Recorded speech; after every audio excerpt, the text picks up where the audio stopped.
नमस्कार दोस्तों, आज की कहानी एक पारिवारिक शिक्षावर्धक कहानी है। आपने बहू को अलादीन का चिराग समझ लिया है क्या?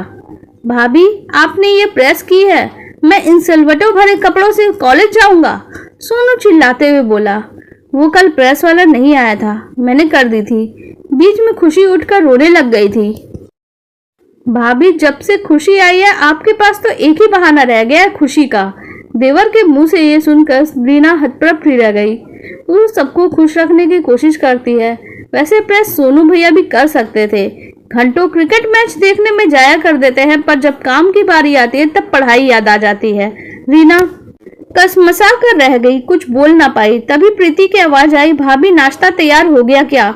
मेरा ऑफिस जाने का टाइम हो गया। दौड़ती भागती रीना किचन में पहुंची। दोनों देवर ननद को नाश्ता परोसा था कि रोहन की आवाज गूंजी। रीना, खुशी रो रही है, आकर उसे संभालो और यश को भी तैयार कर दो, उसकी स्कूल बस छूट जाएगी। रीना अपने 4 वर्षीय बेटे यश को तैयार करती है। उधर खुशी का रोना चलते रहता है। रोहन, आप यश को जूते पहना दो, मैं खुशी को दूध पिला देती हूँ।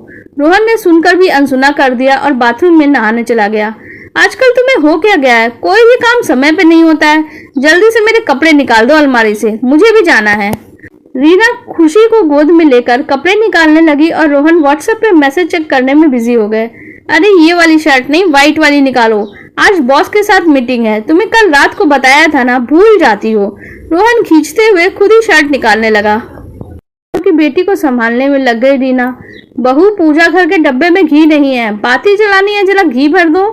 रीना फिर किचन में गई, घी निकाला, सास को देकर आई और रोहन को नाश्ता देकर लंच बैग पैक करने लगी। रीना, 1 कप चाय और बना दो, सुबह की चाय कड़क नहीं थी, मजा नहीं आया।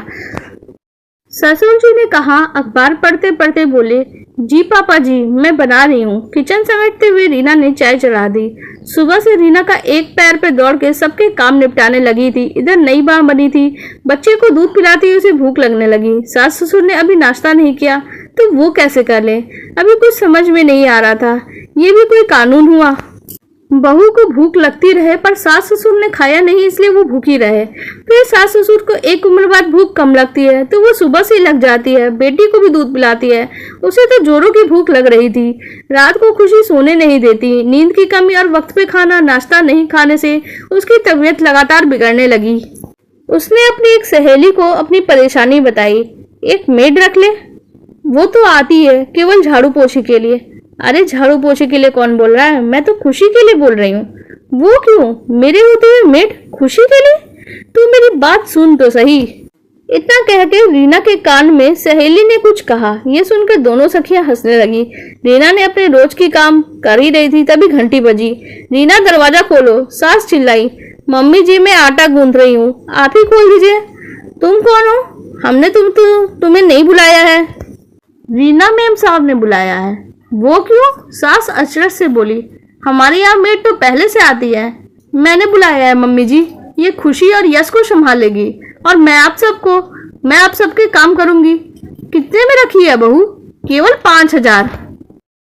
क्या कहा? 5000 रुपए महीने? हमारे होते हुए तुमने खुशी और यश को संभालने के लिए मेड रख ली। बड़े पैसे उछल रहे हैं। अपने पति की कमाई यूं ही उड़ाते हुए शर्म नहीं आती? तो मैं क्या करूं मम्मी जी? सोनू भैया कॉलेज जाते हैं, घंटों घूमते हैं, घंटों टीवी भी देख लेते हैं, पर अपनी एक टी शर्ट प्रेस नहीं कर सकते।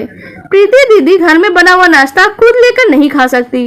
रोहन अपने कपड़े खुद अलमारी से निकाल के नहीं पहन सकते। आप अपने आप ही घी के डब्बे से घी नहीं निकाल सकती।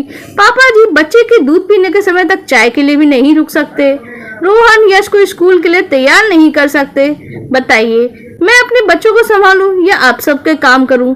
और जो काम आप खुद भी कर सकते हैं। पहले तो मैं सिर्फ बहू थी, पर अब मैं 2 बच्चों की माँ भी हूँ। किसकी तरफ फर्ज निभाऊं? क्या करूं? आप सबके होते हुए भी मुझे मेड रखनी पड़ी। मेरी बच्ची को भी मैं वक्त नहीं दे सकती।